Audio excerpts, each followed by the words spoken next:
We acknowledge the traditional owners of the land on which this podcast is recorded. We pay our respects to their elders, past and present, and to Aboriginal elders emerging. I would like to honour Mr. Petrovsky, who was the man who Anna killed.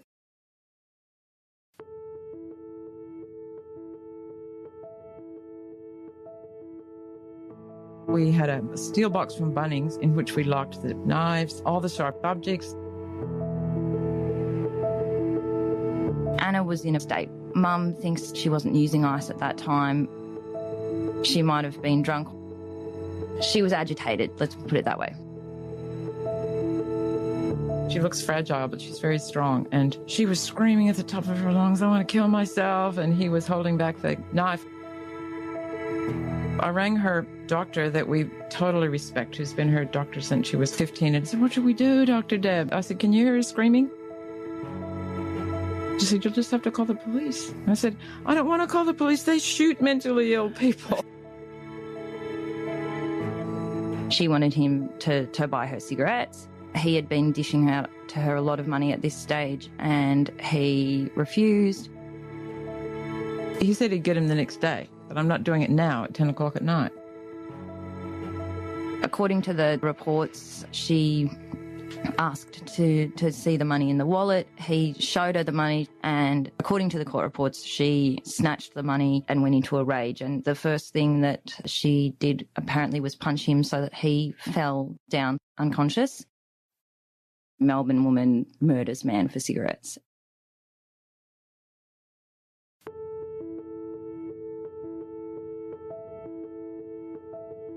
This is Australian True Crime with Meshel, Laurie and Emily Webb. Come with us as we go beyond the news cycle to find out how people become killers, how people become victims, and what happens next. There's thousands and thousands of families all over Australia going through the exact same thing we did. Failed by the system, abandoned, and there's no support for them, and they're desperate. These are the real voices of Australian true crime. Support us at patreon.com/AustTrueCrimePod and leave us a review wherever you download your podcasts.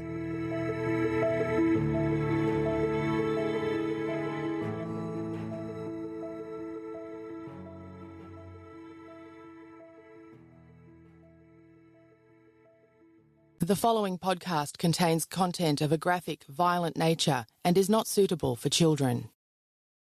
I dug up a photo album and I washed it off and said, look what I found.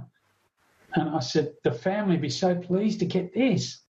And he said, throw it back in the mud. He said, all of the family have been killed.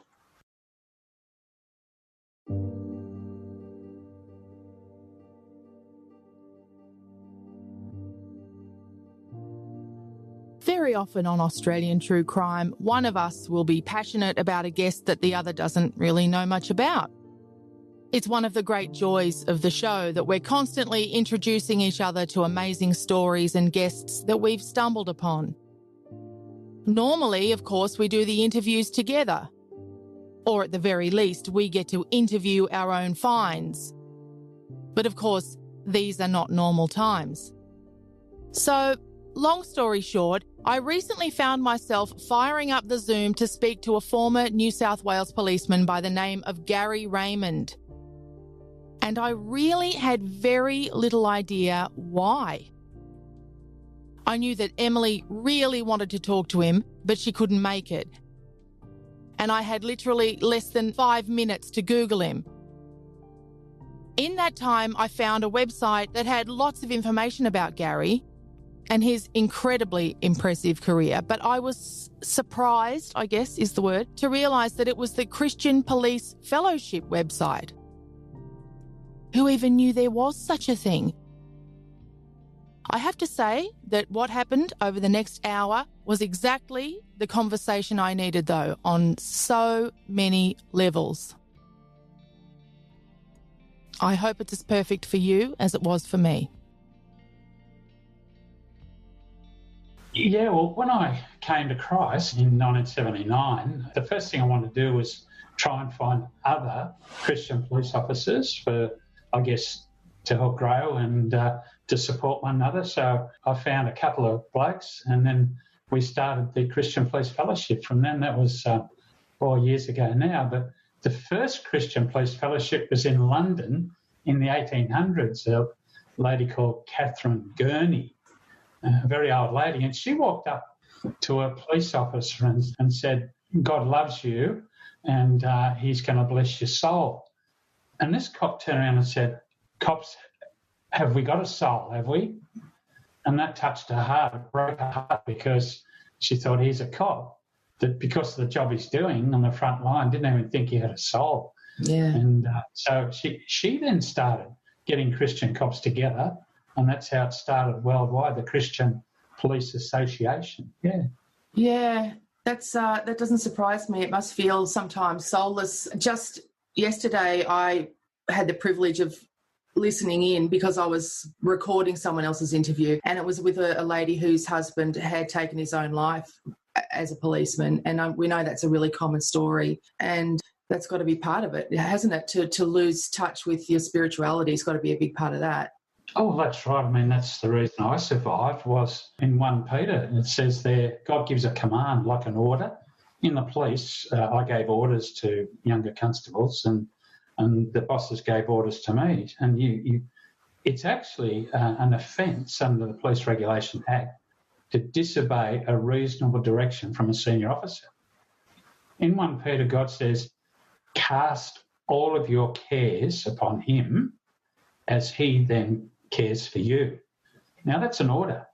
It doesn't say if you feel like it or if it's a last resort, or God's ordering us. He says, you will cast all of your cares upon me as I care for you. So that's what's got me through, is obeying the orders from God.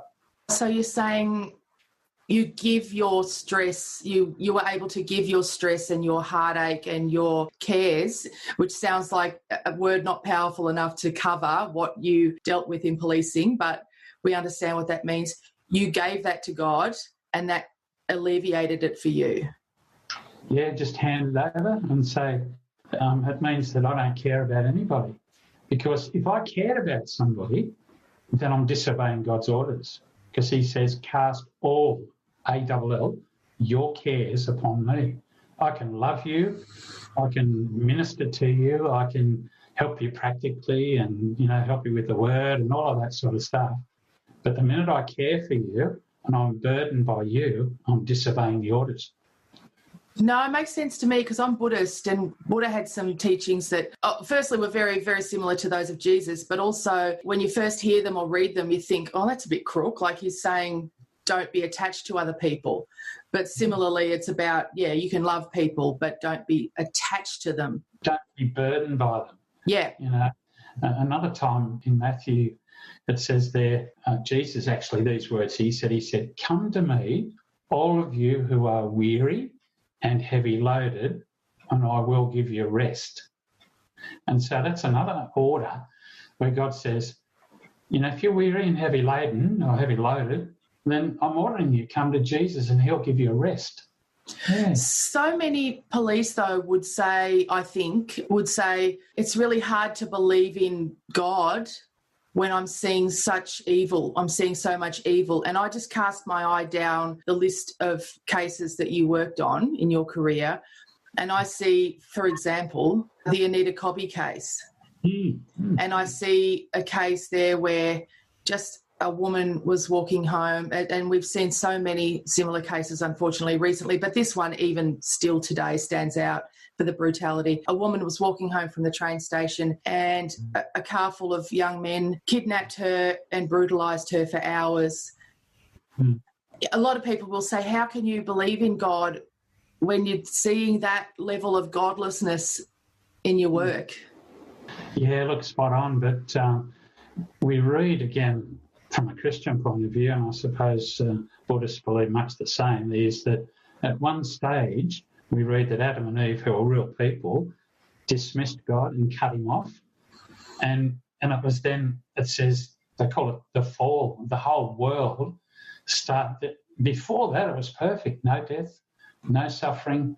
It was a perfect world under God's love and sort of nurture, and they cut him off, and it's like cutting a baby off in the womb. If they've got no nourishment, poor things die.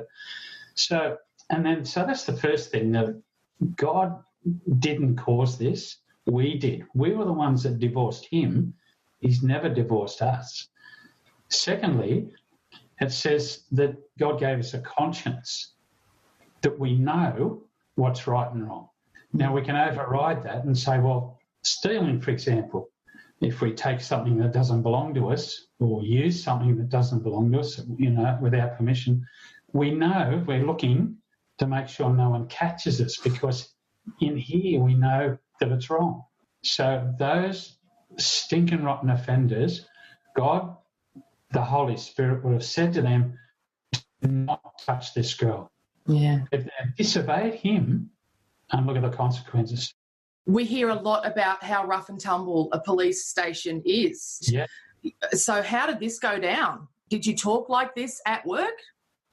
Absolutely. Anyone in the world wonders why it's a mess is police officers. Because, and I guess to ambos and firemen, but police in particular, because they are dealing with the mess of humanity, particularly what humans can do. And you mentioned Anita Cobby. That was horrific what they did to that young lady. And just on that for a moment, not many people know that she'd normally get off the train, ring her dad on the public phone in those days, and he'd come and pick her up. But the two public phones on the station had been vandalised for the money in the steel box and not working. So she couldn't get in touch with Dad, didn't have mobiles in those days. So she decided to walk home down Newton Road, and these five had planned to abduct a lady, to do two things. One, to sexually molest her and abuse her, and secondly, to actually steal the money from her purse, whoever she was. So they pre-planned to do this. Coming back to that question, what I used to do is, I remember, being a Christian bloke, but keep in mind that I wasn't a Christian for a few years. Okay. And so the guys saw me as a rough and tumble, party boy, drink, smoke cigarettes, and then go out partying, particularly with nurses' parties. Police were sort of this attraction with the nurses, as you might imagine. But yeah. So we went wild. And then when I became a Christian, my behaviour changed. And I know that when you become a Buddhist too, your behaviour changes. Yeah, I hope so. Mine has to. Yeah. But with mine, they noticed the difference. And they'd say, like, for example, I've got a few Sheilas lined up. Are you coming out tonight? I say, no, mate, no, not tonight. I'm going to church. What? You what? Why are you doing that? Oh, well, I've come to realise that I've offended God, mate, and that offence is quite serious. So I've come to Jesus and thanked him for dying on the cross for me, and I'm going to try and live the life that he would want me to live, and I don't do that anymore. And they gained a respect for me. Of course, being a very frontline cop, and I'm an ex-boxer, so I could handle myself very well. They relied on me when things got tough on the streets. I stepped in and protected a lot of them because I had the skills. So I had they admired me anyway. And I remember one time I was working with a new detective. We got in the car and he said, I've heard you're one of these committed Christians, are you? I said, yeah, mate, what about you? He said, no, never. Oh, okay. And he said, don't bring that bullshit onto me. I said, mate, you talk to God about that, not Gary. Get the right G. I said, I'm not talking for God. He can talk for himself, Yeah. About 6 months later, the conversation from him came up, and I said, have you fell in love with Jesus yet, mate? He said, no, guys. He said, I'm sort of sitting on the fence. I shut my mouth because, God said you can't sit on the fence. You're either with him or you're against him. There's no fence sitting. So I shut my mouth. I thought it's God's job, not Gary's job. 6 months after that, he walked up behind me and dug me in the ribs with his elbow. Whack! I went, what was that? He said, I'm one of you now. He said, I surrendered and love Jesus now and thank him for dying on the cross to forgive what I've done. And so he said, mate, thank you very much for letting God do his work and you shutting your mouth. So I always ask them, you know, look, if you want to talk about God and what Jesus did on the cross for you, ask me. So apart from that, we go out and lock up crooks. And so it was always the invitation for them. The Bible says that God stirs up the inquiry. He said, if you seek me, you'll find me. So he stirs up the ability for us to look for him. Yeah. Back to the Anita Cobby case, when you grew to learn more about those offenders, was it one of those cases, and we've spoken about this a bit on this show, where the rest of the country just has the deepest hate for these people and is literally baying for their blood and saying, bring back corporal punishment and all that?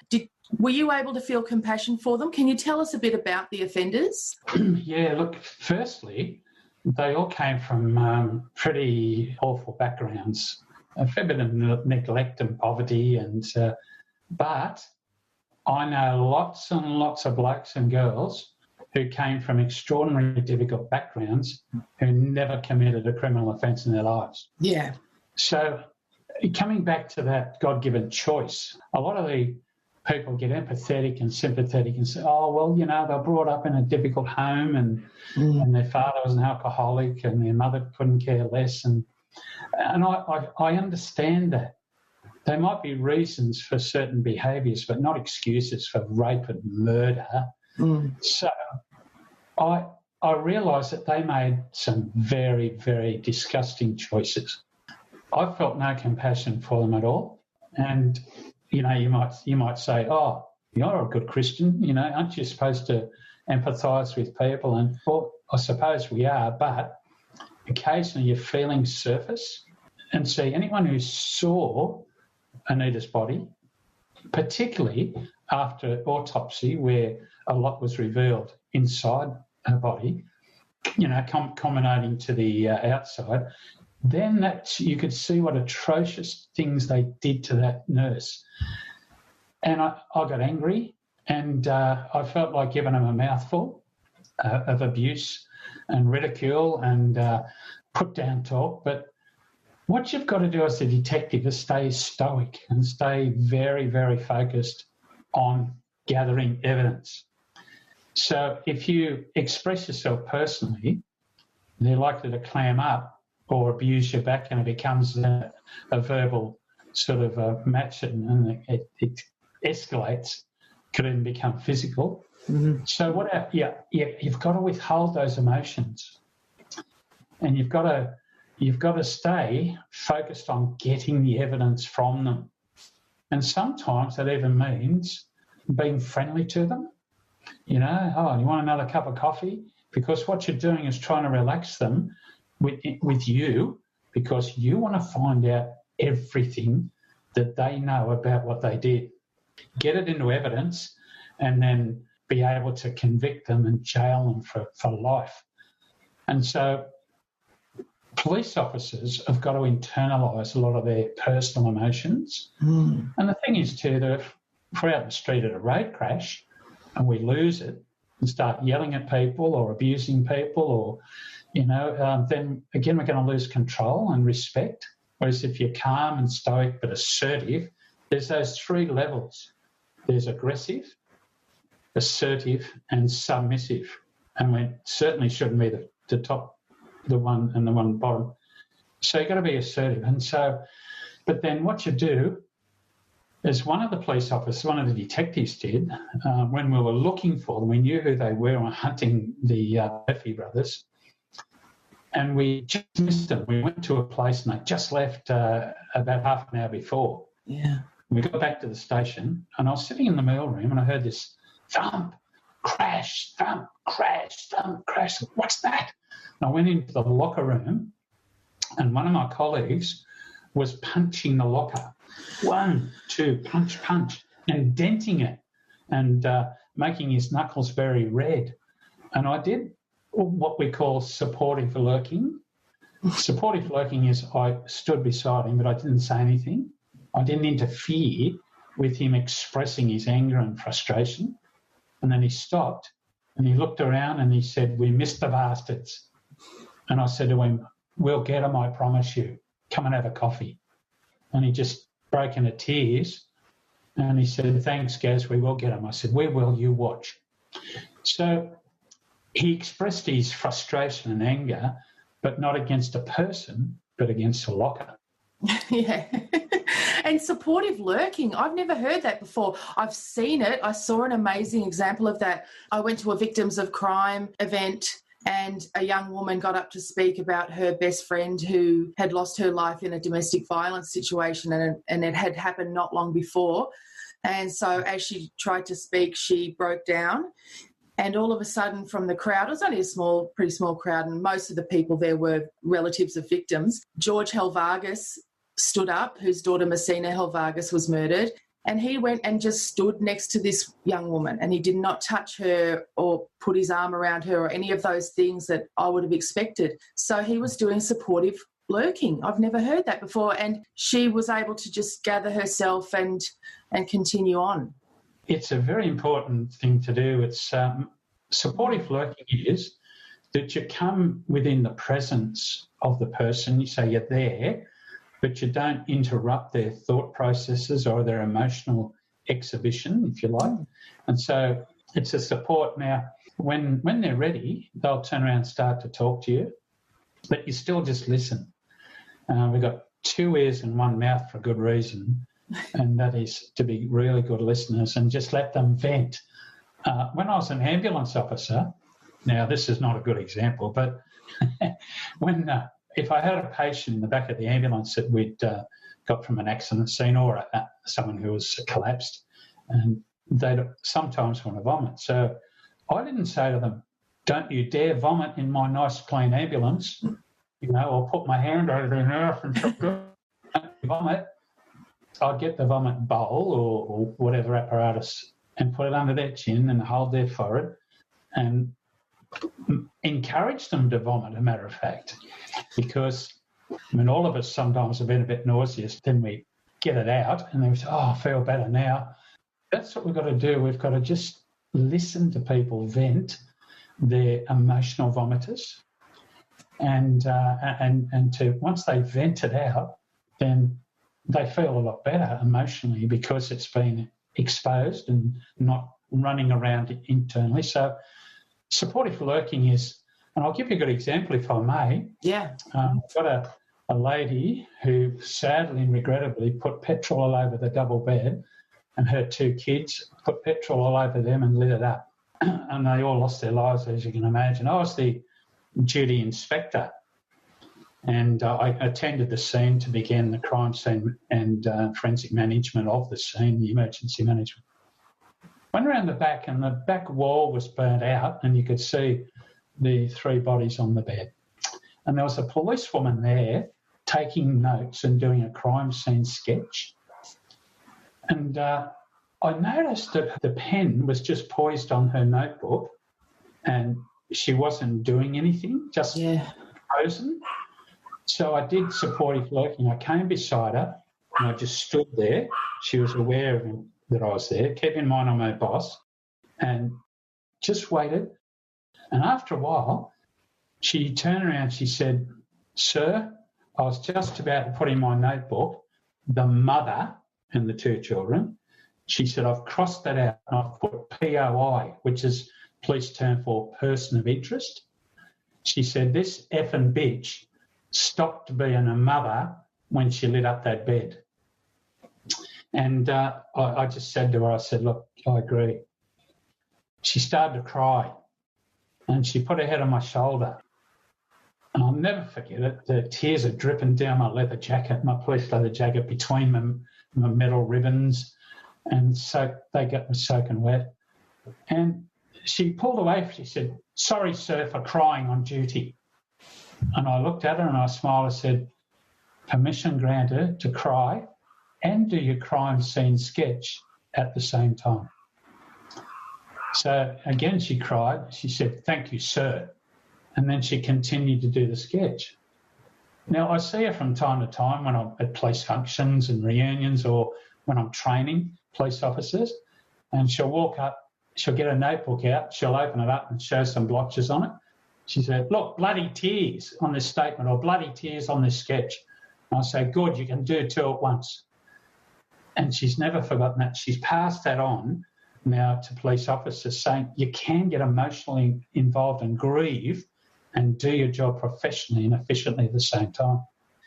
Because you'd have to be worried about someone who didn't, wouldn't you? You'd have to be worried about where that was going, where that emotion was going, to be in such a confronting situation and not reacting emotionally at all.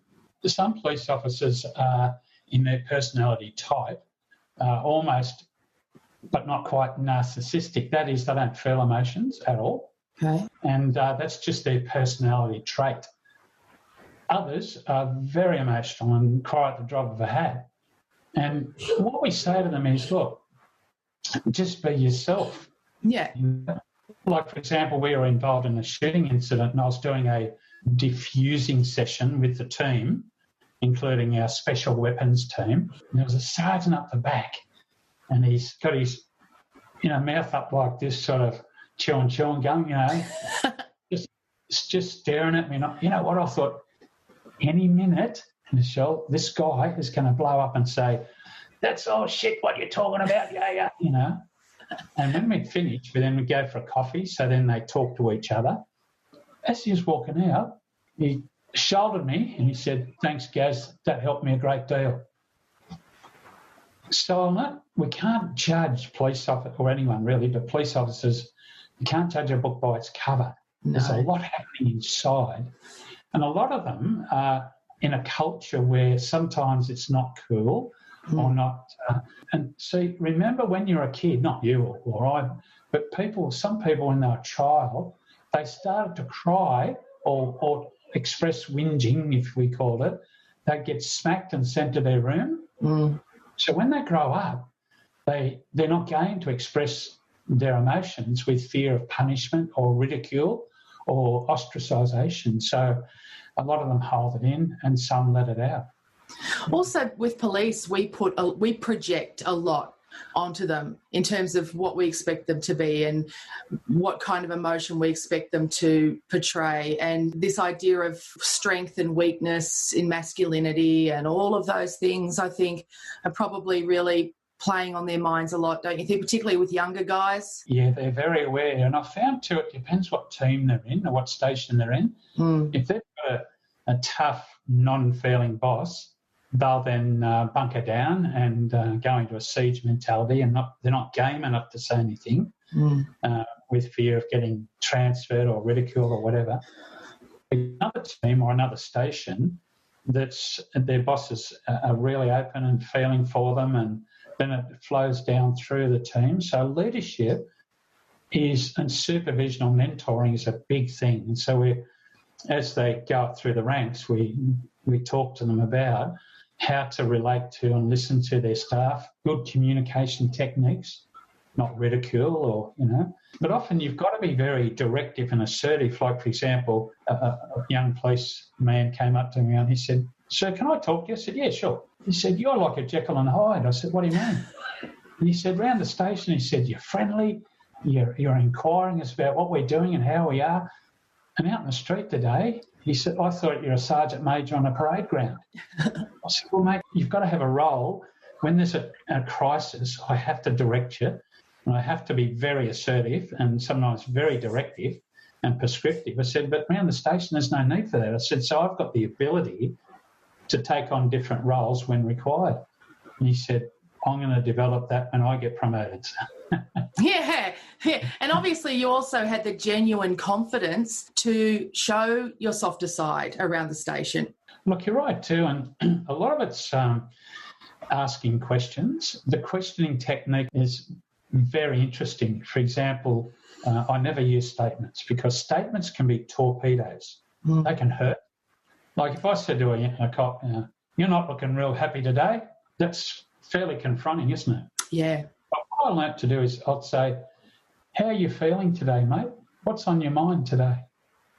And that questioning gives them a chance to then respond. "Oh, I'm not feeling good. I didn't get much sleep last night because my baby was awake and screaming." And so then I'd say, well, do you want to just, step aside for a while and have a rest, or do you want to go home? Whereas statements don't give the invitation to respond. What do you think is going on with police right now in this lockdown situation when they have the same worries that I have, the same stresses, the same fears, but at the same time they're being asked to go out in the community and tell people to go inside, ask them what they're doing at the beach? How does that feel for them, do you think? Firstly, on the stress scale, Meshel, the fear of death or serious injury is number one. The thing is, too, that when they're doing their policing, and when I was, you got a crook in front of you. You assess him or her, and for weapons or what we call their level of resistance, their behaviour, the threat to you, and you can then... But the virus is invisible. Yeah. You don't know where it is. And dealing with some of these people who are psychologically challenged, they could spit at you, bite you, and touch you. And so there's this constant threat. And there's the other thing is too that they're out putting themselves at risk and their family at home waiting for them to come home. Yeah. So if they get infected, then it's like firefighters during the latest bushfires. They're out putting fires out in the buildings in town. Their own house is burning down. The same as with the Anita Cobby, these murderers and rapists and, vicious people are out there. We're looking for them. And my wife was sitting at home alone. And I rang her a few times and said, leave the lights out, all the doors and windows locked. Don't put the lights on. Keep a lookout. If you see anything suspicious, ring 000. And so I was out looking for these crooks and risking my life, and she was at home alone. Thank you to patrons Anthony Hodgson, Cara Hoffin, Tracy Corden, Isabel Rose, Georgia Wardell and Catherine Ashland. After the break, Gary's experience in Sri Lanka after the 2006 Boxing Day tsunami. Coming up on Australian True Crime, Gary Raymond talks about life after policing. But first, I know that Emily really wanted to talk to you about one case in particular, the Tess Debrincat case. Yeah, there was a fellow across the road from the Debrincats, and he had a meat business, and particularly to the greyhound trade and others, of course. But so he put some refrigerated trailers, big trailers and containers, in and on his property, and the motors were running all day and all night, this hum of the refrigeration, and there was no permission to do it from council. So the neighbours, both the Debrincats and the Olsons, put in a complaint. And the council went out and told him, not only can you not run them, you can't have them on your property. Oh. And so he got very angry, and again, the allegation is that which we found out, he paid Glenn Besant and a couple of other blokes in heroin to go and shoot up the Olsons and the Debrincats' house. So he got out of the car outside Debrincats, ran up to the front door and fired blindly with a shotgun. One of the pellets went through the glass of the front door, down the hallway, and struck this little girl who was making a sandwich for school straight in the eye, into the brain, and she dropped dead on the kitchen floor in front of her parents. They then got into the stolen car they had, drove up around the corner and ran out of petrol. So Besant, the shooter, knocked on a door and said, oh, look, we've run out of petrol. Can you just give us a bit to get us to the service station? So the bloke, one of the neighbours there, gave him petrol and off they went. So the 000 went out, of course, from the Debrincats, and we all, rushed, lights and sirens, as you would imagine, to the area, to the house. And to see a little 5-year-old dead on the kitchen floor, with a sandwich on the breakfast bar and then, an empty knife there, bread and butter knife, and the parents distraught, just not knowing what happened. And it was the most tragic thing I think I've ever seen. It's unbelievable. Well, we did a canvass of the neighbourhood. We spoke to the guy around the corner. He said, "Oh, these blokes stopped," and we got an identification. And so from the description, and then some other information came in, and we were able to arrest the Glenn Besant, the shooter, and a fellow called Valanchik, the driver from the stolen car, and another bloke who sort of was involved too. So what was frustrating about that was we got some forensic evidence at Addard's place across the road. There was some shotgun shells in a trailer out the front of his house, and we matched those with the shotgun pellet that went into Tess's brain. So we had that link. But Glenn Besant would not open his mouth and tell us about the arrangement with Addard. And so to this day, because there's no direct evidence, we couldn't charge Addard. Wow. So it's still waiting, and we're hoping one day that Glenn Besant tells us again and gives us a statement so we can take Addard to court. And again, it's only allegations against Addard at this stage, but we need Besant to talk. But that's the character. On one occasion, we actually got to court, and then he decided not to give evidence. And that's frustrating because you might have a statement, which we did, but you need someone to give evidence in front of a jury. And so that was a very, very sad case, that one, and still remembered throughout the, Quaker Cell Blacktown area today. Definitely. So Besant went down for murder for a couple of deals of heroin and won't talk out against Addard. That's right. Yeah, that's right. Yeah, so, and everyone knows who was involved in the case, but you can't take someone to court without evidence beyond a doubt, the shadow of a doubt. No. What you allege, you must prove, our friend Charlie Bazina always says. Yeah, that's exactly right. Again, if I can harp on about your incredible career, the Hilton Hotel bombing, the Granville train disaster, Luna Park ghost train fire, Newcastle earthquake, Thredbo landslide disaster, Manly ferry collision, John Newman's assassination, our first political assassination in Australia, hopefully our last. You're retired now from policing. Yeah, retired now, Meshel. Do you miss it? Absolutely. Yeah, look, yeah, you do, because it was so exhilarating. And firstly, the 000 calls when I was in the rescue squad, and it was very exhilarating because when all the other services were beyond their capacity, and not so much their training but equipment, then they'd say, "Quick, get the rescue squad here." And so we'd turn up and, "Oh, thank God, police rescue's here," whatever the case may be. And we'd then get the person out of the car or get them back off the side of a cliff or caught in a machine in an industrial accident or buried in a trench or whatever it was. So that being needed and wanted was extremely satisfying. Yeah. And I guess when you leave that, you're not needed or wanted in that regard anymore. And the second thing is, when you save someone's life, like I did in the Granville train disaster, I mean, legitimate saved their lives, then later on when they come and thank you, and us, because of you, I'm having another birthday today, and I'm seeing my grandkids or kids or whatever, it's a great deal of satisfaction. It really is. Then I can imagine. It's something I will never know. I can't imagine how satisfying. Again, the word satisfying doesn't seem like a big enough word.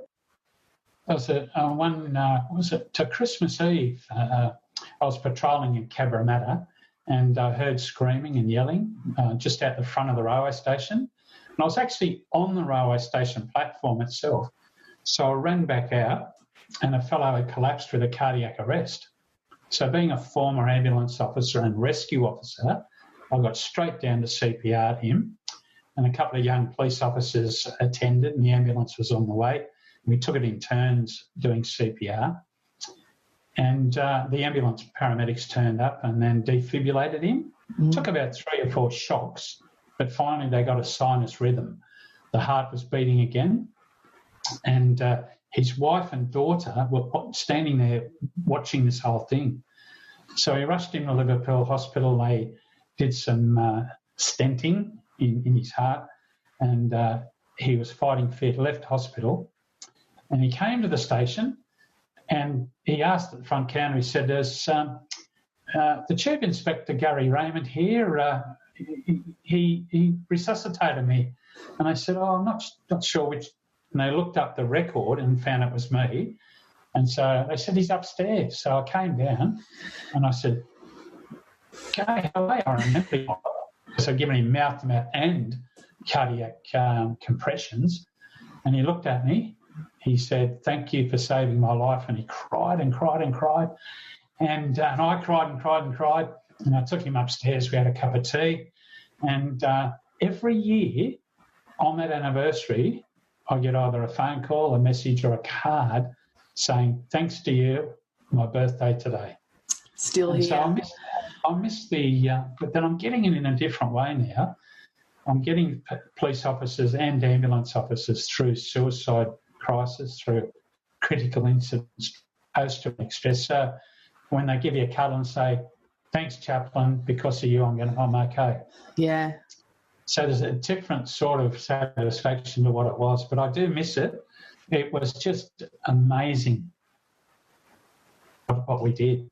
It is amazing what police do every day, and I can understand missing it, even though for the rest of us it's like, oh my God, I couldn't stand doing it for a day, but I can understand missing it when it's finished. And you were one of those Australians who was sent to assist in the tsunami response after the Boxing Day Tsunami. I know a couple of forensic pathologists who went over to work there for months as well in various points around the region, and it was absolutely life-changing for them. What do you remember of that time? Yeah, that was amazing. Firstly, a great effort went into Indonesia. And in the meantime, the World Health Organization and Emergency Management said Sri Lanka got hit by 8 tsunami waves, and they're devastated, but all the effort's gone in. So we went over to Sri Lanka, and there was just, 35,000 dead. Interesting too, I said to the police chief there, I said, "Have we got a hospital set up for those injured?" And he said, "No one was injured." He said, "You either survived up on a hill or you were dead." This middle road of injuries, like we see in most mass casualty situations, didn't exist. Having to recover the bodies out of mud, and the tsunami was very debris thick. It was mud and timber and tin and everything. So you had to dig debris and then finally find those who lost their lives. I distinctly remember I was with some Sri Lankan police officers digging, and I dug up a photo album and I washed it off and said, look what I found. And I said, "The family would be so pleased to get this." And he said, "Mr. Gary, throw it back in the mud." He said, "All of the family have been killed." Because they're a fishing village, they're all living together, like we're scattered.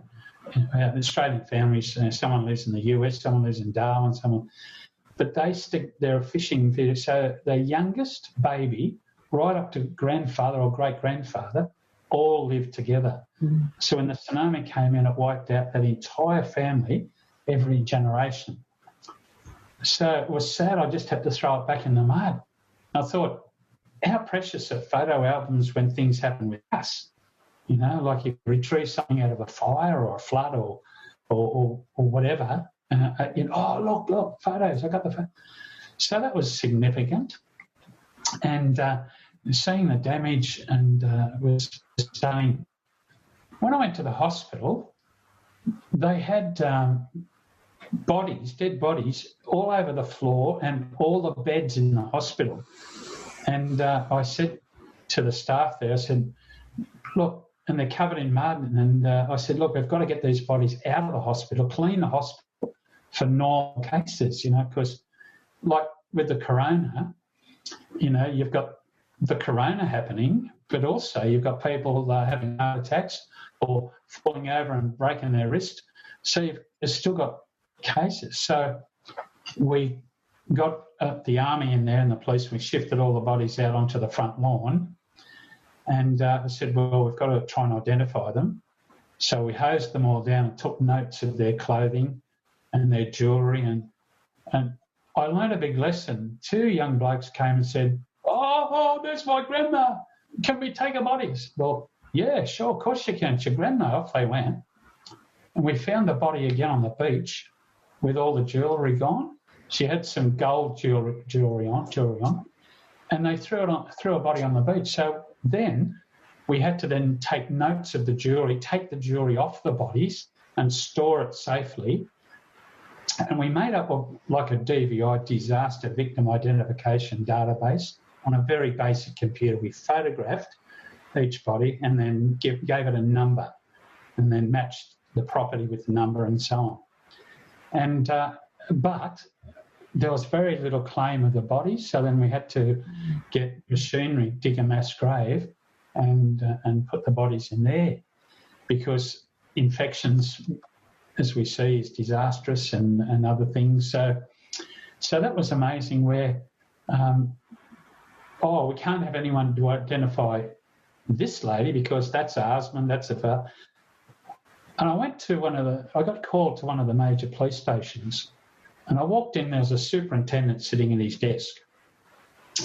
And he was very courteous to me and, thank you for being here and joining us as fellow police officers. And he beckoned me to the window and he said, see those bodies there? There was about 5 bodies under sheets, white sheets. I said, yes, sir.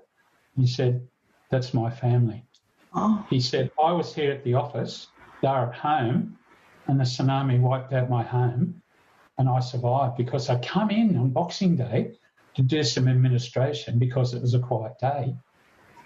And he said, Mr. Raymond, would you and your team please bury them? I said, sir, we will. So we did that and then came back in and he was crying. He said, close the door, and he was crying. He said, please don't tell my troops, my staff, that I was crying. I said, don't tell anyone you're crying. And I just cried myself. And then I just closed my eyes and I prayed for him. I just prayed for him because, this man was broken. And here he is in charge of a huge contingent of police officers.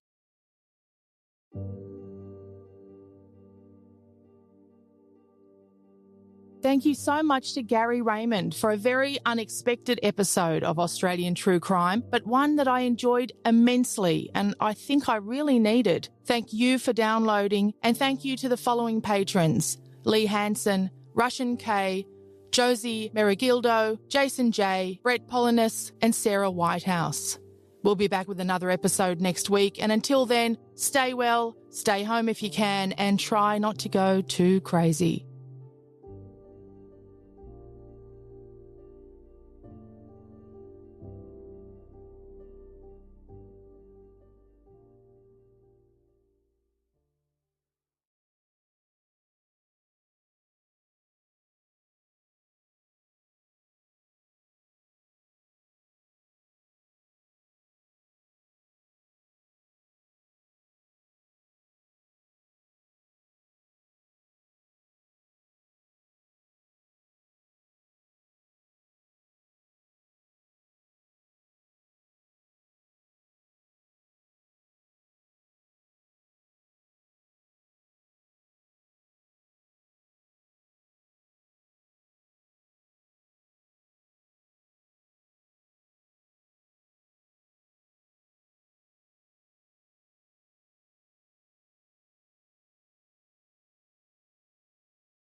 There's no place for abuse or domestic violence. For 24/7 free, confidential advice and counselling online, visit 1800respect.org.au or call 1-800-737-732. Authorised by the Australian Government, Canberra.